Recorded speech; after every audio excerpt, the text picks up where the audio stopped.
আসসালামু আলাইকুম এভরিওয়ান। চলে আমার রিক্সা হাওয়া দিয়া উইরা উইরা। আজকে কিন্তু আমি উড়ে উড়ে চলে যাচ্ছি সেই আমার পুরোনো দিনের কিছু স্কুল জীবনের ফ্রেন্ডদের সাথে দেখা করতে। আজকে আমি কোনো বাধা মানবো না। আজকে আমি খাল বিল পুকুর স্কুল মাঠ মসজিদ সব কিছু একদম পিছনে ফেলে আমি ছুটে চলে যাচ্ছি আমার সেই পুরোনো দিনের বন্ধুদের সাথে দেখা করতে। তাই আজকে আমি অনেক অনেক অনেক বেশি খুশি। আমার মনে তো সেই লাড্ডু ফুটছে। তাই আমি আজকে আর পিছন ফিরে তাকাবোই না। অনেক বছর পর আবার আমরা এক হব, তো সেই খুশিতে তো আমার রাত্রে ঘুমিয়ে নেই। তো সকাল সকাল ঘুম থেকে উঠে আমি তো রেডি হয়ে বসে আছি আর অপেক্ষা করছি সেই সময়টা কখন আসবে আর কখন আমি তাদের সাথে দেখা করতে পারবো। তো বসে থাকতে থাকতে অপেক্ষা করতে করতে একদম বোর হয়ে যাচ্ছি। কি আর করব, এতটা বছর পর দেখা হলে কেমন লাগে বলেন আপনারাই।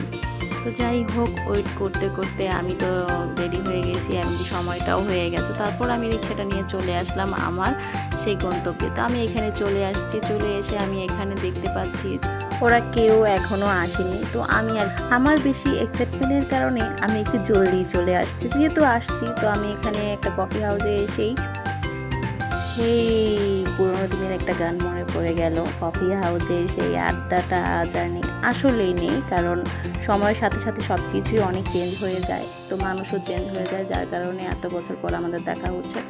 তো যাই হোক, আমি ঘুরে ঘুরে পরিবেশটা দেখছি। অবশ্য গাছগাছালির কারণে আমার পরিবেশটা খুব বেশি ভালো লাগছিল। গরমের মধ্যে একটু ছায়া থাকতেই ভালো লাগে। তো আমি ঘুরে ঘুরে দেখতে দেখতে এই পাশে চলে আসলাম। দেখি এ পাশে এসে বসি।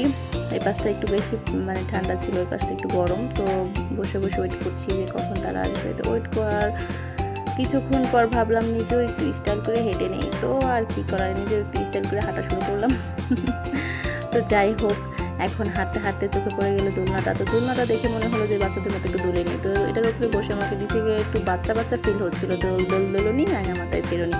তারপর আর কি ওয়েট করতে করতে তারা চলেই আসলো। তো আমি ওর বাচ্চাটাকে দেখে আগে ধরলাম, কারণ বাচ্চাটা অনেক কিউট ছিল আর ও আমার অনেক বেস্ট ফ্রেন্ড। ও আমার ফ্রেন্ড কিন্তু হচ্ছে দুষ্টু, তো যার কারণে এসেই চলে গেছে ওইখানে। তো আমরা এখানে দোলনায় দুলতে দুলতে সেই তো বকবক বকবক শুরু হয়ে গেছে, কারণ বান্ধবীদের যে একবার বকবক শুরু হলে তার বকবক শেষ হয় না। তো আর কি করার, বকবক তো সে করতে করতে গলা শুকিয়ে গেছে গরমের মধ্যে। তো ভাবলাম যে একটু ঠান্ডা খাবো। তো বলতে বলতে দেখি আমার ফ্রেন্ড ঠান্ডা নিয়ে আসছে সবার জন্য। আর এখানে তো আমরা খাওয়া খাবো কি, তার থেকে বেশি আমাদের হাসাহাসি হচ্ছে।